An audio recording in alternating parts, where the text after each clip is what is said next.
സംസ്ഥാനത്തെ medical ലാബുകളുടെ പൊള്ളത്തരങ്ങളെക്കുറിച്ച് Asianet news നടത്തുന്ന അന്വേഷണം. ചികിത്സ വേണ്ടത് ആർക്ക്?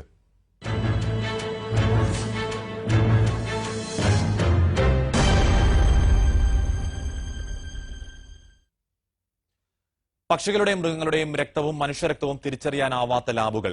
കോഴിയുടെയും പട്ടിയുടെയും രക്തം നൽകി പ്രമേഹവും രക്തഘടകങ്ങളുടെ അളവുകളും പരിശോധിക്കണമെന്ന് ആവശ്യപ്പെട്ടാൽ സംസ്ഥാനത്തെ ചില ലാബുകൾ അതും ചെയ്തു തരും. അടിസ്ഥാന യോഗ്യതകളില്ലാത്ത ലാബ് ടെക്നീഷ്യന്മാരെക്കുറിച്ചും മാനദണ്ഡങ്ങൾ പാലിക്കാതെ പ്രവർത്തിക്കുന്ന ലാബുകളെക്കുറിച്ചും ഏഷ്യാനെറ്റ് ന്യൂസ് അന്വേഷിക്കുന്നു. ശാസ്ത്രീയമായ പരിശോധനയിൽ പ്രകടമായ വ്യത്യാസം കാണുന്ന കോഴിയുടെ രക്തം മനുഷ്യരക്തം എന്ന വ്യാജേന കൊടുത്താൽ അത് തിരിച്ചറിയാൻ ലബോറട്ടറി ടെക്നീഷ്യന്മാർക്ക് കഴിയുമോ? ഏഷ്യാനെറ്റ് ന്യൂസ് അന്വേഷിക്കുന്നു.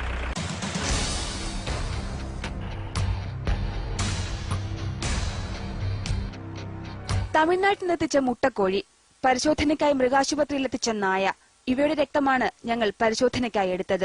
അതും ശാസ്ത്രീയമായി തന്നെ. ഇനി ക്ലിനിക്കൽ ലാബിലേക്ക്.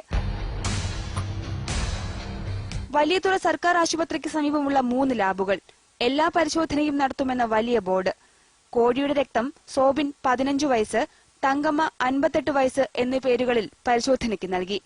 പട്ടിയുടെ രക്തം മണിയൻ 60 വയസ്സ് എന്ന പേരിലും. പ്രമേഹം, കൊളസ്ട്രോൾ, രക്തത്തിലെ ഘടകങ്ങൾ എന്നിവ പരിശോധിക്കണമെന്നാണ് ആവശ്യപ്പെട്ടത്. അതും ഒരു ഡോക്ടറുടെ പോലും കുറിപ്പടിയില്ലാതെ. 1.5 മണിക്കൂറിനകം പരിശോധനാ ഫലം റെഡി. കോഴിക്ക് പ്രമേഹവും കൊളസ്ട്രോളും ഉണ്ടെന്ന് ഈ ലാബിലെ അതിവിദഗ്ധർ കണ്ടെത്തി. നായയ്ക്ക് രക്തക്കുറവും ESR 45 ആണെന്നും പരിശോധനാ ഫലം. മാത്രമല്ല, ശ്വേതരക്താണുക്കളുടെ അഥവാ WBCയുടെ അളവ് മനുഷ്യരക്തത്തിലേതിന് തുല്യമാക്കിയുള്ള റിപ്പോർട്ടും കിട്ടി. നായയുടെയും കോഴിയുടെയും രക്തം ഒരുമിച്ച് ചേർത്ത് ഒരിക്കൽ കൂടി പരിശോധനയ്ക്ക് നൽകി. അപ്പോഴും പരിശോധനാ ഫലം മനുഷ്യരക്തത്തിന് തുല്യം.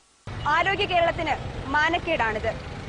ഇതിന് നടപടിയെടുക്കാൻ ആരോഗ്യവകുപ്പ് തയ്യാറായില്ലെങ്കിൽ നിർണായക ചൂണ്ടുപലകയാകുന്ന പരിശോധനാ ഫലങ്ങളിൽ നിരവധി ജീവനുകൾ പൊലിയും.